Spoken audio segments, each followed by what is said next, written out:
Welcome everyone to Clay's Couch. This is your host, Clay D, the one and only, coming at you the best way that I can. I have a special guest here today, and he is my first guest of 2022. Welcome to the virtual couch, everyone, Mr. Greer Webb. Thank you for joining us today, Mr. Webb. How you doing? Thank you so much. Thanks for having me. I'm doing well. How are you? I'm doing good, man. I'm doing good. Just staying well and healthy and staying active. But tell me, man, what you've been having going on lately this past a couple of months, and what you have going on right now? Because obviously you're a youth and equity advocates. You serve on so many boards, commissions. You even co-founded some organizations. Just tell me what's on your plate right now. Sure. Well, first and foremost, my priority right now is school. So I'm a junior currently at UNC Chapel Hill, as you know, double majoring in African American, and diaspora studies and political science, minoring in social and economic justice, which really allows me to tie a lot of my passions and interests together. As you mentioned, I'm active now on the Governor's Crime Commission, on the Juvenile Justice Planning Committee. I'm also the co-founder of Young Americans Protest, as you alluded to, which is a nonprofit that plugs in young people across North Carolina into politics in their local communities. And that was spawned after the North Carolina Town Hall following the tragic 2018 Parkland, Florida school shooting. After that shooting, my peers and I at Sanderson High School in Raleigh put on a town hall where about 500 community members really came out, poured out, and really wanted to have dialogue with us about what it would look like for young people to be on the front lines of social change, as we always have been, but specifically about preventing gun violence and preventing gun violence on educational grounds. And so I'm doing all of that right now. Also recently started mentoring in Durham with the Sidekicks program, which teaches about social justice, goes into schools, and also teaches boys of color in Durham about what it means to respect yourself, to respect your teachers. And we also teach them about self-confidence while pairing that with the skills necessary to learn Taekwondo and to become masters at that art. And so that's been very rewarding, and it's just been it was a great winter semester. I really enjoyed the break, but of course, Christmas break flew by, and now we're back into the spring semester. It always does. It always does. That's what's on my plate right now, though. I'm looking forward to this semester. I'm also really happy to be doing some research with the professor here at UNC, Frank Baumgartner, a distinguished professor who looks at racial disparity data, specifically when it comes to traffic stops by police of Black men and Black people, and when it comes to the death penalty and the disproportionate rate at which Black men are killed in this nation. So all of that is kind of being tied together this semester, and I'm looking forward to sharing that work with anyone that is interested. That's perfect. That's perfect. So Greer, tell me about Young Americans Protest. Explain your role there and the capacity within that, since you are the co-founder. Can you just tell the audience a little more about that and what that entails? Sure. So like I said, Young Americans Protest came following the North Carolina Town Hall in 2018. And what Young Americans Protest is a group, a nonprofit that's really committed, as I mentioned, to plugging in young people around the state. Our mission is to drive social justice and social change in our communities by educating young people, really aged 18 to 24, 25 around our state, specifically in rural areas, and making sure that they're aware of elections, aware of the power of the vote, and aware of the history here in the United States. And unfortunately, proportionally, there's been lower voter turnout among that age group, that 18 to 25 voting range. And so we want to increase that here in North Carolina. We already helped and were successful in that in 2018 and in 2020, and we want to keep that going for these midterms in 2022. So that's been an awesome organization. My fellow co-founders are Woody Wise, who is now in school up at Fordham in New York, Cool. and Zainab Baloch. Zainab is a Triangle area activist and young leader who ran to be the first Muslim mayor of Raleigh a few years back. And so Okay. like I mentioned, I'm here at UNC now and trying to plug in my friends into Young Americans Protest and really just do what I can on a personal level to encourage them to get involved in the political process. And so I've stepped back from my official capacity at Young Americans Protest, but of course I still not only attend all the meetings, but give my ideas and feedback and continue to tell people that, look, the root word of politics, POL, it just means people or citizens. So we've got to make politics personal, and we've got to make sure that people know that they can affect true change, not only through voting, but just by staying active and aware of what's going on around them. I definitely agree with that. That's for sure. Yeah, you're doing a whole lot, but that's very good. That's I commend you for all of that. Thank you. For sure. And explain to the audience and to myself, you are a Morehead Kane scholar. Explain to me what's that surrounding. I did some research. It's obviously a part of the Morehead Kane Scholarship Foundation. So if you could just tell the audience what that is, and obviously you're obviously a part of that. So if you could explain a little more into that.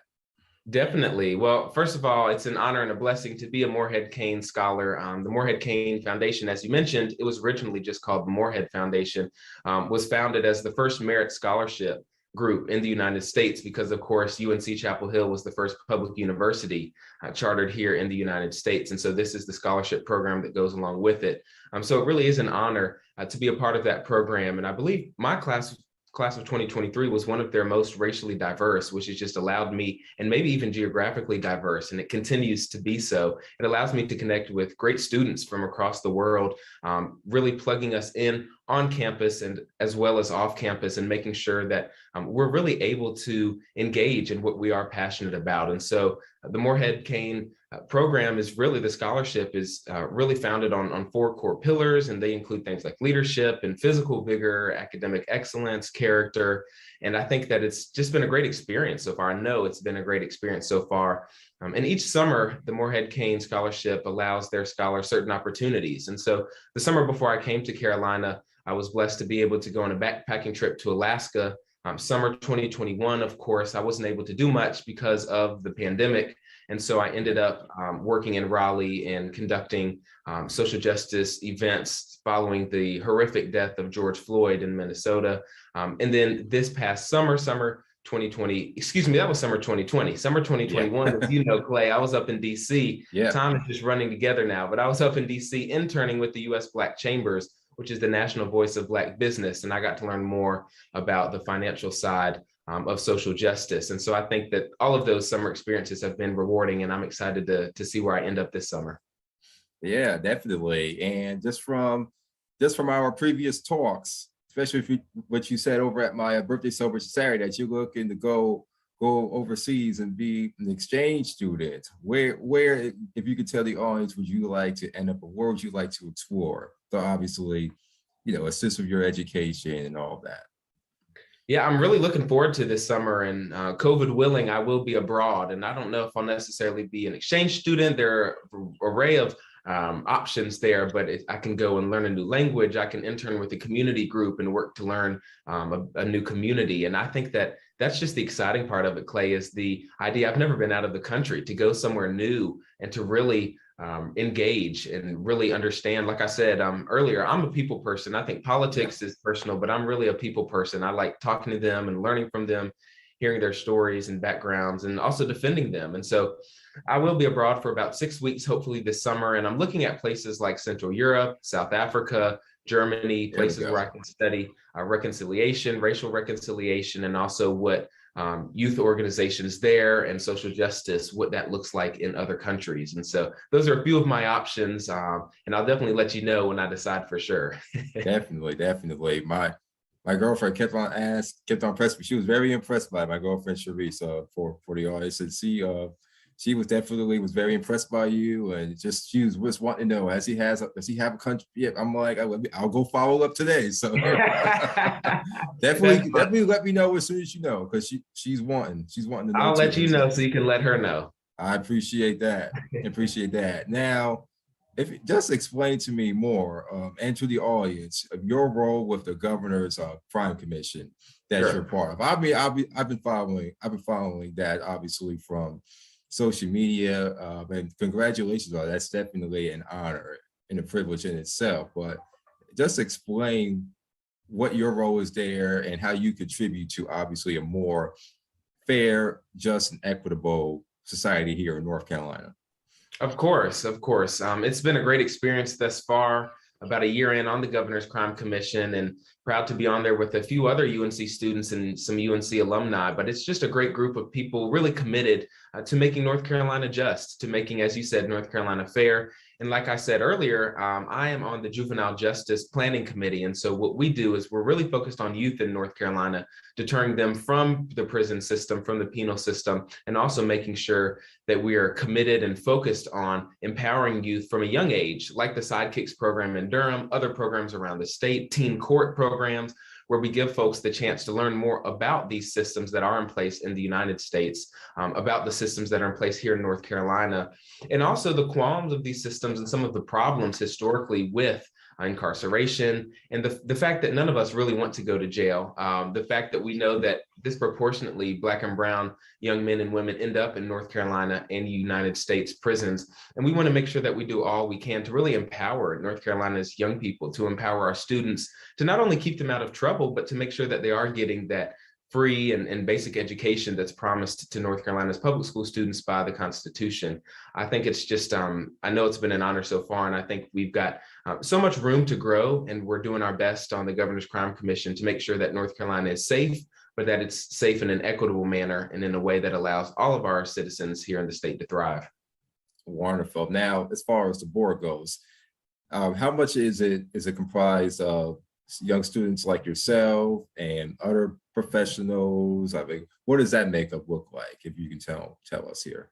Of course, I always do research on boards that I'm either appointed to or I'm interested in, because I think, as you know, Clay, I'm a big advocate for making sure that there is a variety, that there is diversity, both in age and also in race, in experience and background. And so on the Governor's Crime Commission, I have to say there's a pretty good mix. We've got young folks, we have older North Carolinians, and we have pastors, we have people that come from justice backgrounds and education backgrounds. And so I think it's been a really rewarding experience every time we meet. It's been virtual thus far because of COVID, of course, Yeah.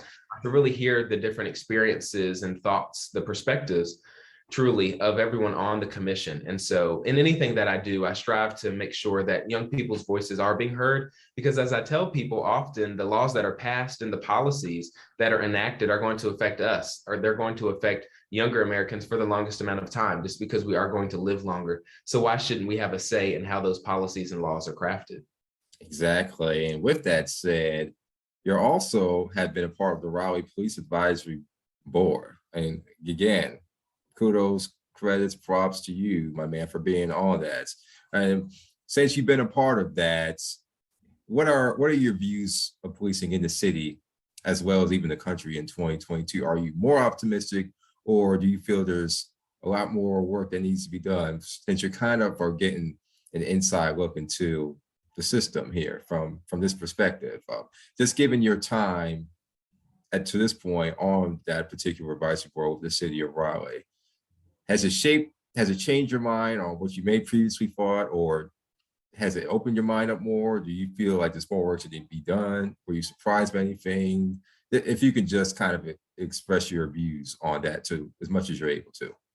Of course, of course. It's been a great experience thus far on the Raleigh Police Advisory Board. I am the youngest member on the Raleigh Police Advisory Board, and honored to be a voice for the young citizens in Raleigh. I was born and raised in Raleigh, went to elementary, middle, and high school in Raleigh. And so I think it's important, like I mentioned earlier, that we are each working personally to advance a more just North Carolina, and one that is safe.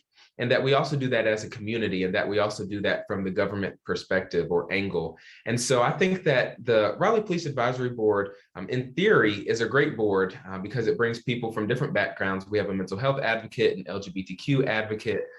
We have, someone like myself who is younger, and then we have folks who represent victims, people that work with those that have been wrongfully accused or even wrongfully charged and convicted by the state and by police officers in the past. And so that allows us to have not only a diverse makeup of folks and people that represent all parts of Raleigh, but it really allows for some great and fruitful discussions as we are really charged with looking at policy. And that takes me into the practice. And practice, our board actually does not have that much power because of state laws. And this is where we need to distinguish and delineate between the North Carolina legislature or General Assembly and the city of Raleigh. So the city of Raleigh has actually sent letters to the Wake County delegation and the North Carolina General Assembly recently asking that boards like the Raleigh Police Advisory Board are given more power by the state so that we can actually investigate claims of wrongdoing when they're brought to us by citizens.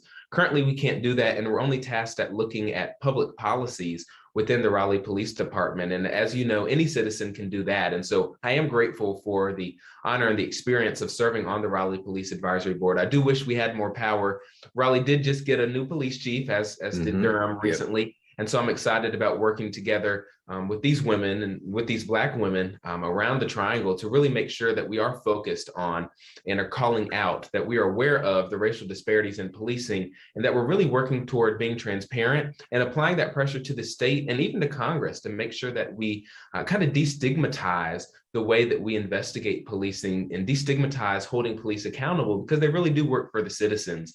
And so we should have the power, I believe, to not only investigate claims of wrongdoing, but to make sure that all citizens are being heard, that they're feeling seen, and that we're listening to what they have to say. Because really, again, communities are made up of people. And when people are wronged or feeling hurt, historically, we know that Black folks in the South in particular, but around the country, have been victimized by police going back to the times of the Civil War and even before, and slavery. And so I think that all of that needs to be talked about and addressed, and it's led us to where we are.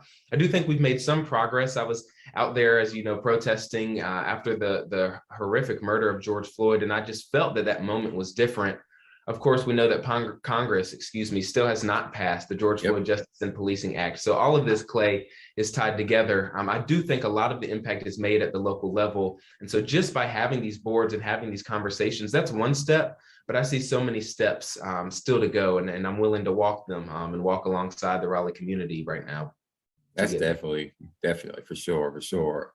Now, given all that, and you spend time with the U.S. Black Chambers over the summer, what are your goals in the next year or so? Obviously, you're still completing your education and all that. And as you've expressed to me, you've considered a law school. But if you can kind of just give us a window inside your 2 to 5 year plan, where would you like to see? Would you like to run for office? Would you like to have your own business? Or what would you like to do exactly? What does that look like to you, Greer? I'd like to do it all, man. I'd like to do it all, but we can only do so much. I know I've expressed to you and many others that I am interested in going to law school after undergrad. I'm not sure exactly when, but I do want that background and that understanding of the way that not only white supremacy, but the way that certain actions have been passed down through the American legal system, actions that both better and improve the lives of marginalized Americans, but also put up those barriers. And those are some of the barriers that we were trying to break last summer at the U.S. Black Chambers. I just learned so much. I'm being one of the youngest, again, in those rooms, and hearing just from people in the corporate sector as well as people on Capitol Hill that we do need to make this commitment to Black businesses. We need to make this commitment to Black communities.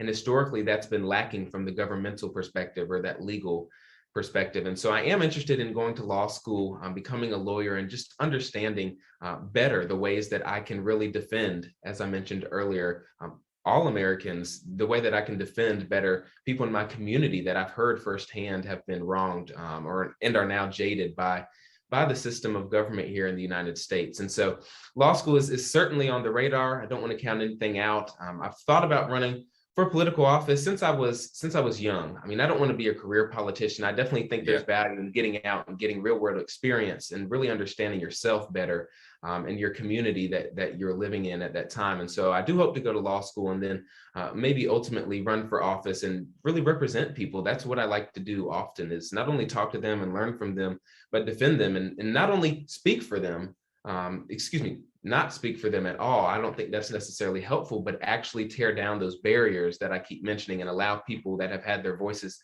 silenced historically to speak for themselves. I feel like that is a role that's really missing when it comes to those in the public eye. And so that's something that I desire to play a role in for sure. After that, who knows? But I'm very grateful to be here at UNC now. We've had some tumultuous times and some great debacles when it comes to COVID and Nicole Hannah-Jones. And I've just seen the ways that lawyers are involved in it all. I've seen the ways that, again, the legal system in the United States has not always worked to everyone's benefit. And so if I can be a part of that positive change, then that's what I want to do. Definitely. Absolutely. I mean, it certainly has been an interesting past few years since you first walk on the steps at UNC. You know, obviously, probably the only normal time you had was your fall semester. That's right. It's been who knows? It's been everything else. I mean, we came in fall 2019. I was a first year student, bright-eyed and bushy-tailed and ready to get that Tar Heel experience. And I do have to say, you know, I've adapted, we've adjusted. It's been a good experience. But as you know, in March 2020, we were sent online and really never got back to a quote unquote normal experience. And so I think it's now time to live into this new normal, to make sure that we're realizing the gaps that COVID has exposed. And again, going through actually being a part of student government during the Nicole Hannah-Jones, that's whatever you want to call that situation. It was awful and it was tough. I'm glad that she made the decision that she believed was best for herself, and is now at Howard and doing a good job from what I hear. But I do think that was UNC's loss. And I think, again, we need to chart this course toward a new normal where we're really understanding that, wow, students have opinions and thoughts, and they are the ones that are actually going to be learning from these folks. So they should have more of a say. You know, even when it comes to COVID, we've had ideas. Black and brown students, many students foresaw what was coming in fall of 2020 when we made the national news for bringing students back, but not having the necessary precautions to keep us there safely. And so, of course, we were then sent home. Students had to fly back home. It was just a mess. And so we'll see. Hopefully this semester, UNC has learned from their mistakes, but we'll see. It looks like it's falling back to the students again to keep ourselves and the Chapel Hill community safe, which I do think we can do. It just takes some intentionality. Yeah, I certainly think, you know, the pandemic and obviously what's opened our eyes to the racial disparities. And then obviously we all had a chance, because we were all locked in the house, to see the horrific murder on George Floyd on camera and on TV or wherever our devices allow us to. And then that we had a greater racial reckoning. Obviously, we see that everywhere else now with Nicole Hannah-Jones, and it's just opened up so much to a lot of stuff that was buried for so long. And I can tell you, just, you know, everyone's doing this 10-year challenge right now. I can tell you, I'm about 10 years older than you, that 10 years ago, you know, I was just like you. You know, I say it a lot. I don't mean this to be humorous, but I mean to be serious. But I see a younger me and you. We same attitude, same everything, same wanting to do so much and all. But I can tell you that I'm happy now for young men like yourself. I never thought the word young men would come out of my mouth, other than talking about my own stuff, because I just so long that I'm speaking about for someone else. It's a little weird for me, but I basically get told, you know, as a young student to, you know, shut up, be quiet, sit down, stay in your corner, and just follow us. You know, get more years of experience under your belt. With your generation, they're allowing you to speak up more and have a voice and a seat at the table, which, you know, I think I was a way ahead of, not to sound a little cocky, I think I was a way ahead of my time on a lot of things. So, I mean, honestly, if you and I came up to get same time together, same age, man, we'd probably be best of friends. We're still good friends now, don't get me wrong, but I'm just saying that, but just with the drive, the ideas, the ambition, you know, there's less barriers. There's less Right. barriers now, and people are more willing to let young people and young persons of color speak up and speak out compared to how it was for me 10 years ago, where the whole thing was you got to pay your dues, you got to wait your turn, do this, do that, get experience on the resume, as we spoke the other nights. And, it's just different now. And I'm glad that you're not having to go through that. Right. Well, I Because am too. I mean, it's certainly, as you know, still difficult out here. I mean, it's difficult to just be Black in America, period. But as a young Black man, I do think that there is a difference now. It's something that I just feel inherently. And in talking with folks, I think maybe the difference is that I believe young people of today really respect our elders and respect what they went through. I mean, we know how to follow rules. We go to school, we go to church and places of worship. We live in communities where norms are set. But I think that the young people of today, especially, and you can see this in the Black Lives Matter movement that started, about 10 years ago, what you were just speaking of, there's this difference, there's this passion, there's this drive, there's this willingness, even when folks that we are given power to, or even folks that are sworn to protect us and serve us, do not do their job. Young people continue to hold their feet to the fire and continue to hold them accountable, really desiring that action, right? Words are not enough. We're really looking for action when it comes to climate change, when it comes to racial equity, when it comes to gun violence prevention and the way that racial equity and gun violence are tied together, when it comes to education, when it comes to critical race theory and explaining the truth about what happened in America long ago and what continues to happen. Young people have always been on the front lines of history, really driving that change. And I think maybe every generation says this, maybe you did too when you were in school, Clay, but I think that the young people of today really are different. Not only are we active, I like to say that anybody can be an activist. It just takes the courage to stand up to those in your community and to speak out when you notice injustices. But I do think that the young people of today are committed. We are going into these professions and demanding and desiring to be respected, to be heard, to be paid, as we've also talked about. And it's something I learned last year, again, the importance of generational wealth, especially in the Black community, and closing the racial wealth gap. We are aware, this generation of young Black and brown folks in particular are aware of what needs to be done. And we're really pushing to make that a reality. And I think it's something that is admirable, and it's something that we need to continue.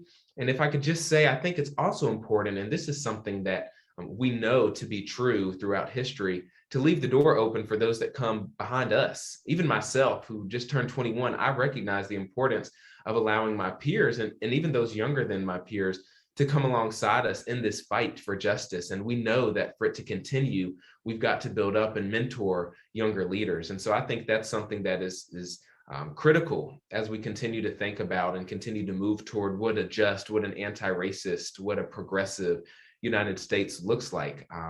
Folks say time and time again, we're the most powerful nation in the world. And I like to think that that's because of our young people and because of our drive to really mentor and bring those who come after us alongside us. Yep, definitely, man. Absolutely. You're preaching. You're preaching. Yeah, man. So definitely that about wraps it up here. Do got to get going. Want to be respectful of your time as well. But just tell the audience, Mr. Greer, how folks can follow you on social media or anywhere else. For sure. So please follow my social media. It's just my name. Send me a message about anything you'd like. I hope to respond quickly. My Instagram and Twitter and Facebook are all at Greer Webb. And then you can find Young Americans Protest on Instagram, Twitter, and Facebook as well. And in addition, you can find NC Town Hall, the North Carolina Town Hall. We still post updates and educational information relating to gun violence prevention here in North Carolina. We're on Facebook, Instagram, and Twitter as well. So I look forward to hearing from you all. And thanks for having me on today, Clay. It's always great speaking with you. Absolutely, Greer. And you always have a friend in me. Anytime you need me, I'm always around. So definitely, we'll always be in touch for sure. All right, folks. Well, thanks to you for tuning in on this edition of Clay's Couch. We will be back next week at 8 p.m. Eastern Time right here.